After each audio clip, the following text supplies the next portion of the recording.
तीन बहनों की लालची भाभी। करिश्मा, रेशमा और मनीषा तीन बहनें हैं। उनका एक भाई भी है, मयंक। मयंक अपनी बहनों को बहुत प्यार करता है, लेकिन मयंक की पत्नी सविता इस मामले में मयंक से बिल्कुल ही अलग है। वो अपनी ननदों का जितना बुरा कर सकती है उतना बुरा करती ही रहती है और अपनी ननदों पर हुक्म भी चलाती है। करिश्मा, करिश्मा, तुमने अभी तक नाश्ता नहीं बनाया? तुम्हारे भैया को ऑफिस जाने में देर हो रही है।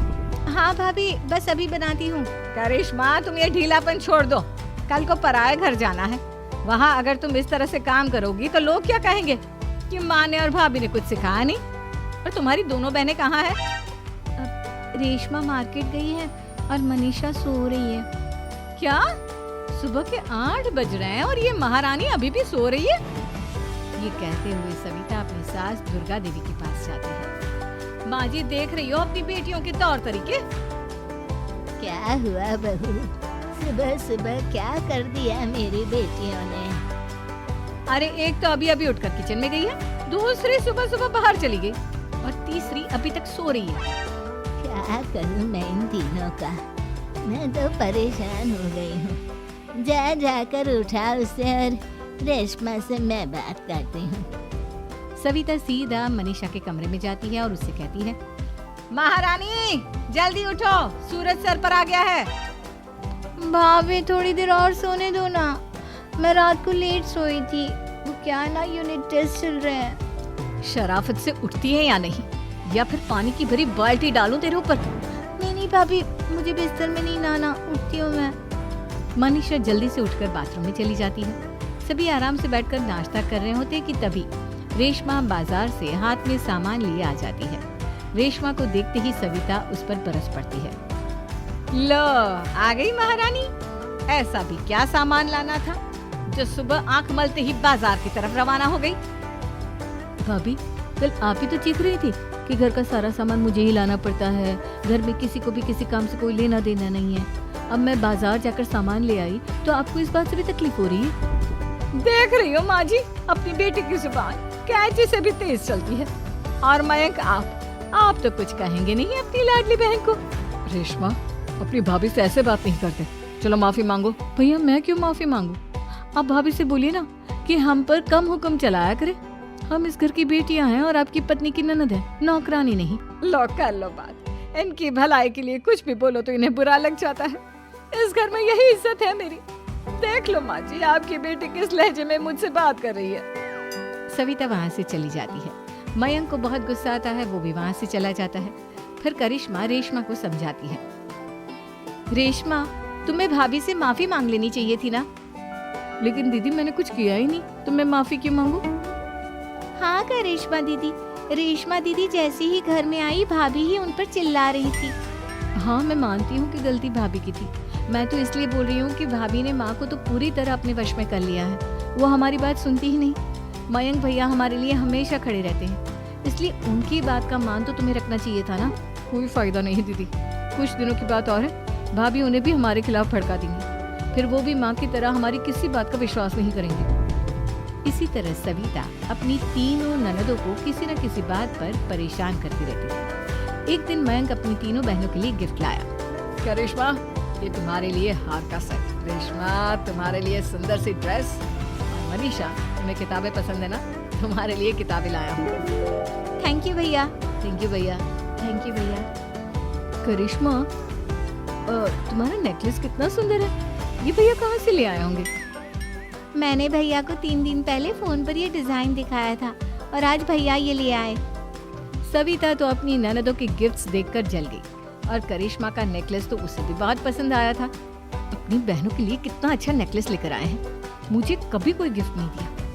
मैं आज ही ये हार चुरा लूंगी। रात में सविता करिश्मा का हार चुरा लेती है और इसी तरह उसे अपनी ननदों की जो भी चीज अच्छी लगती वो उसे मांगती नहीं, बल्कि रात के अंधेरे में चुरा लेती। इसी तरह दिन बीतते गए और सविता ने मयंक के दिल में भी उसकी बहनों के लिए नफरत पैदा कर दी। एक दिन मयंक ने करिश्मा और रेशमा के लिए रिश्ता देखा और ये बात उसने घर में सबको बताई। माँ, करिश्मा और रेशमा के लिए बहुत अच्छा रिश्ता आया है।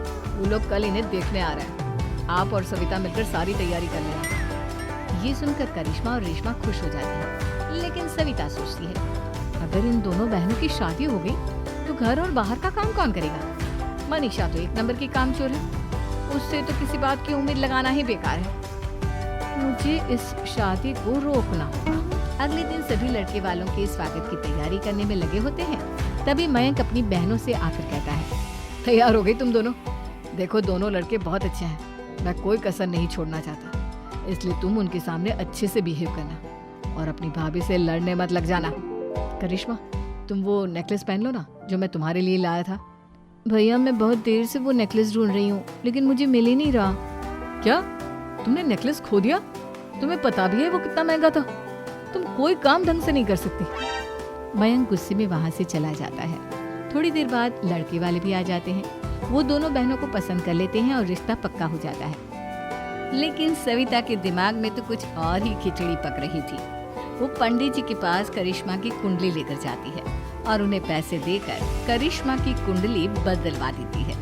जब लड़के वालों के पास करिश्मा की कुंडली जाती है तो वो दुर्गा को फोन करते हैं।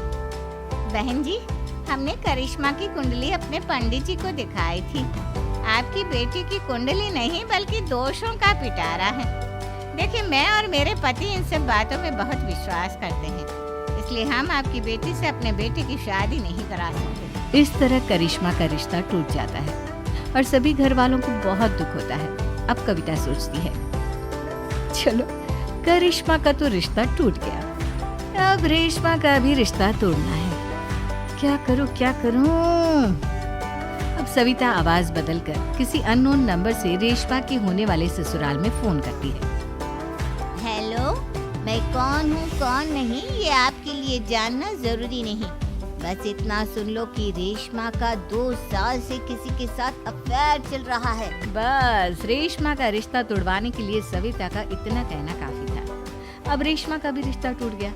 मयंक और दुर्गा देवी ने रेशमा को खूब खरी खोटी सुनाई और उससे बार बार उस लड़के के बारे में पूछने लगी। आप दोनों मुझे क्यों परेशान कर रहे हो?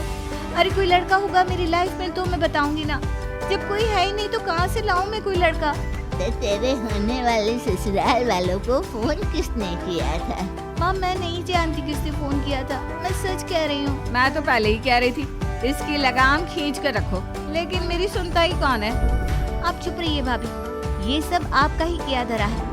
अब तीनों बहनों को विश्वास हो जाता है कि ये सब उनकी भाभी ही कर रही है। तीनों बहनें अपनी भाभी को सबक सिखाने के लिए एक वकील कर लेती हैं और घर में हिस्सा मांगती। देखो भैया, माँ बाप की जायदाद में जितना बेटों का हक होता है उतना ही बेटियों का, इसलिए इस घर के 4 हिस्से होंगे और हमें अपना हिस्सा चाहिए। मैंने तुम्हारे लिए क्या क्या नहीं किया और तुम इस घर में हिस्सा मांग रही हो? भैया, आप और माँ हम बहनों की कोई बात नहीं सुनते हो और भाभी हमारी शादी नहीं होने देगी क्योंकि उन्हें लगता है कि आप हमारी शादी में ज्यादा पैसा लगाओगे और उन्हें हम जैसी फ्री की नौकरानी कहाँ मिलेगी। तो हम भाभी के साथ तो रह नहीं सकते, हम बहनों को अपना हिस्सा चाहिए। अरे तुम्हें शर्म आनी चाहिए अपने भाभी पर ऐसा इल्जाम लगाते हुए। वो तुम्हारे बारे में कितना सोचती है। हाँ माँ, भाभी हमारे बारे में बहुत सोचती है। दिन रात बस यही सोचती रहती है कि किस तरह से अपनी तीनों ननदों को परेशान करूं और कभी मुझे पढ़ने भी नहीं देती। दोनों बहनों का रिश्ता भी तो इन्होंने ही तोड़वाया है और रात में हमारे कमरे में आकर हमारी चीजें भी चुराती हैं। इसी तरह सविता की तीनों ननदें अपनी बात पर अड़ी रही।